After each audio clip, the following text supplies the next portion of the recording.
Hi everybody, it's Elizabeth Black from Amethyst House. I wanted to pop on today and do my video around how to hold the light and vibrate high even when things in life are difficult. I feel like it's a message that some of us really need today. Others of us will find a time in life when we need this information.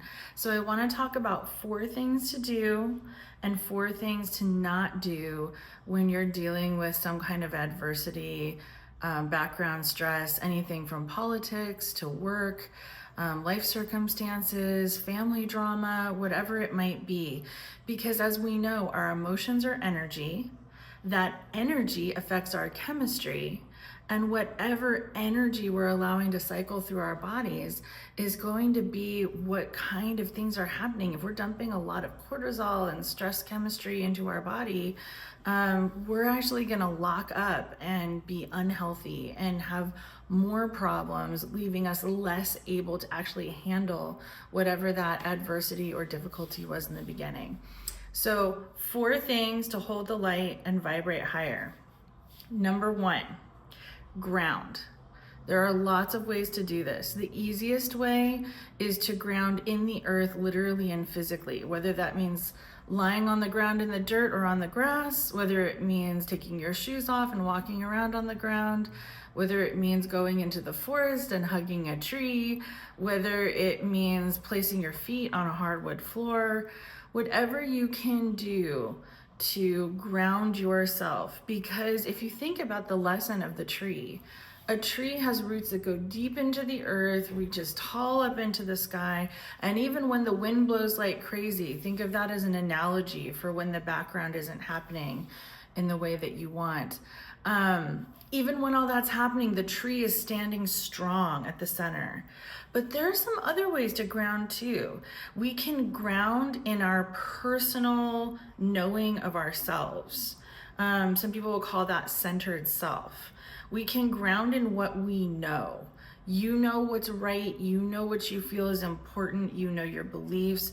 Technically, nothing has changed. If we're looking at the political atmosphere, all today is a direct expression of what was actually happening. We may have had a different belief about what was happening, but really very little is different today than it was yesterday. So grounding in our knowing of who we are, how we're going to be, the fact that our micro world is still exactly the same, that actually allows us to be the tree standing strong against the wind so that we can do whatever it is we need to do. Okay, next, shift your focus. Shift your focus from what's happened and how upset you might be to where you want to go. People sometimes will worry that this is toxic positivity or I'm not owning my emotions. If you're angry, get angry. Find a space to scream into a pillow, get it out, and then release it. It's the failure to release it that actually cycles in the system and creates that chemical reaction that we're not looking for, right? So I'm not saying don't have your feelings. I'm saying don't live in them. So once you pour it out, that's when you shift your focus to what you can do or things that you can manage and control versus whatever it was that had that big reaction, which gets into the next thing. Do something. Okay, a lot of times the reason why people are cycling is they don't know what to do. They don't know how to call their, elected officials or how to get involved in an activity that helps them if it's a political thing. They don't know how to confront their boss if it's a work thing. They don't know how to talk to their coworker. So nothing's getting done. So the body stays in stasis and everything's going, and you're having your emotions over and over. So find something you can do. And in the rare case that there's nothing you can do, find something else to put your energy into that's rewarding, good for yourself and good for someone else. So if you really find yourself where there's absolutely nothing I can do about this, do good. Engage your love, your compassion, your kindness. Go and volunteer with the unhomed or go and volunteer to help school children. something you can do, because again, that puts your energy towards something. Maybe you can't fix that. If you feel that's true, there's nothing you can do there, then focus over here. The thing is, cycling emotion that's not actually doing anything is hurting you and is not helping anybody else. It's not even making others feel better about you, because they're feeling your energy of panic and and then they're catching that, because we sync to the vibrations around us. So, please remember that the emotion, to have it, experience it, and release it, healthy for you. Cycling without doing anything, not healthy for you. So number 3 was do something. Number 4, self-care. Okay, you have to be healthy, safe, feeling good and grounded in order to be able to do anything out there. So this can be simple things. This can be find a high vibe friend and go have lunch, but don't cycle on negative things, cycle on positive things. And you can talk about things you can do. Just don't talk about how angry you are and just build all that up, right? You can watch or read something that brings happiness to you. You can take a forest walk, or even a walk in the park if you're in the city. Take time for yourself. Whatever self-care means for you, add it, because it's by filling your cup, taking care of yourself, loving your direct family members, loving the people around you. That is how you're able to be ready, right? That's how you're able to be ready. And then number 5, for my spiritual people out there, this is an ad for the spiritual crew. Remembering that on higher planes and higher levels, when we're in those higher spaces and we look down, we can see all the things that we're learning, how this is merely shadow coming to the surface, and us really looking at the truth, which gives us an amazing power to start doing one thing to make changes. Right? When we're not acknowledging the shadow, then we're not doing anything, right? When it comes to what to avoid, 4 things to avoid. Okay, number 1, avoid avalanching. That's that thing I was talking about. You're upset about yesterday, whatever happened with your coworker, politics, etc., and you're letting those emotions cycle like that. All that does is get you into a limbic mode, which can force panic. It can create anxiety. If you're stagnant about it, it can cause depression. Doom scrolling can be a part of that. Don't engage in this behavior. It doesn't help you. You think it's your body's way of trying to do something because you don't know what to do, right? Number 2, catastrophizing. That's creating problems that actually aren't even there. This is imagining way into the future. Now that this has happened, the following is going to happen, and that's going to be followed by this and this and this. Yes, things have changed in the sense that there are new people potentially going to be in power. Maybe something else is happening at work, family members, etc. But we don't actually know what's going to occur yet. And actually, within the quantum space, within our own mental world, within our small community of people that we're truly directly connected to at every moment, our power to change things comes when we actually start creating the future. And what you don't want to do is create more of what you don't want.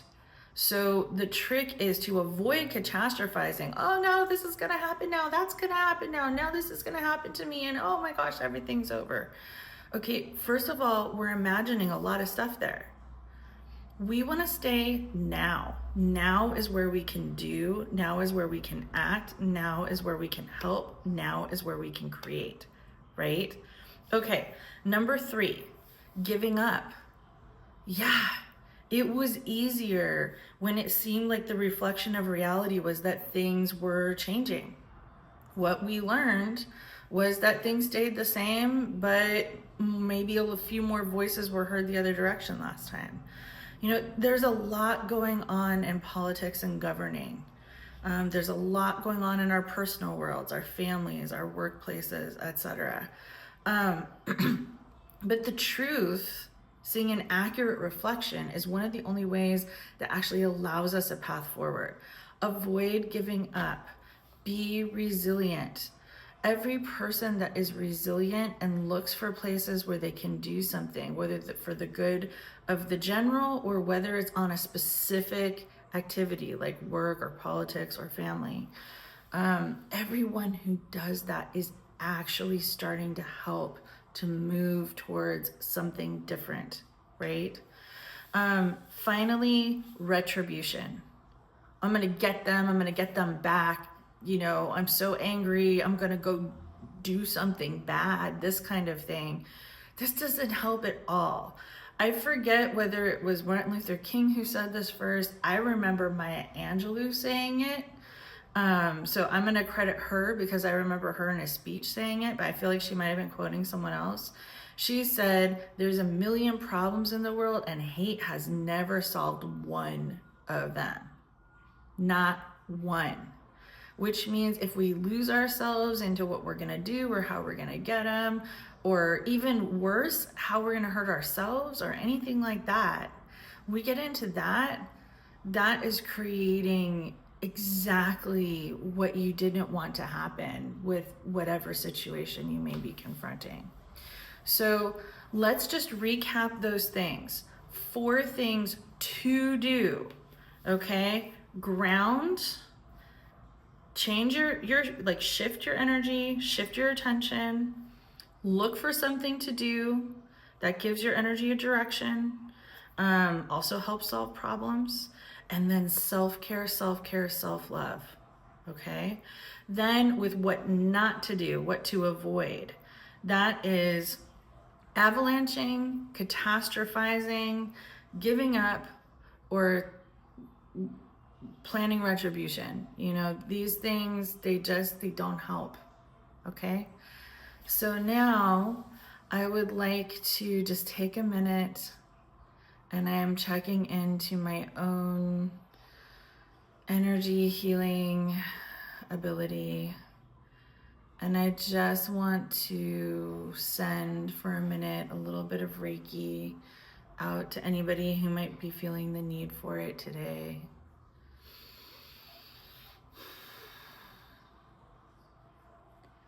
Just wanting you to know that on some level, in some space, all is well, even though it doesn't feel like it.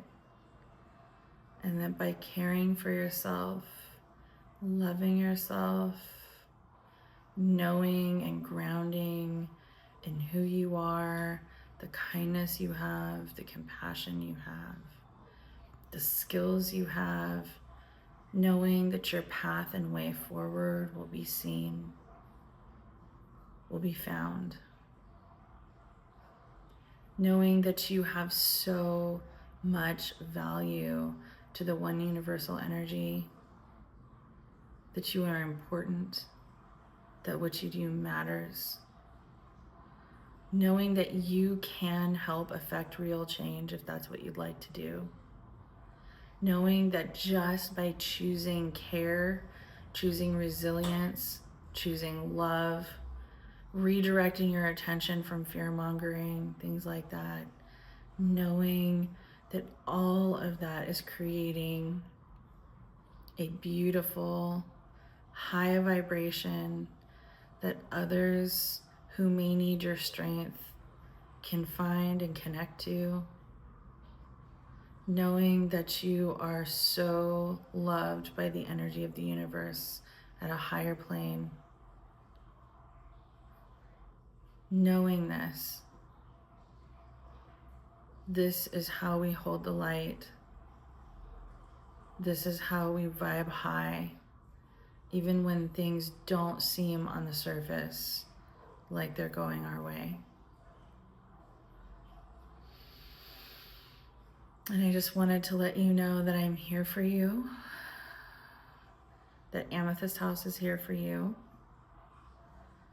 that the energy, the one source energy in the universe is there for you. And that while the tide and waves seem turbulent right now, you will find times that are smooth, calming, and safe again in the future.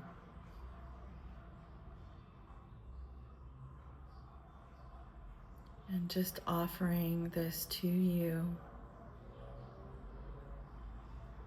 and allowing you to breathe in the fact that you are safe and loved, and breathe out everything you feel you can't control.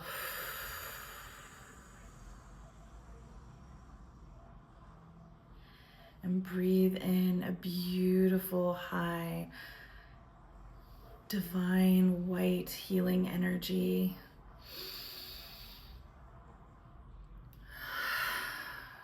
And breathing out what you don't need.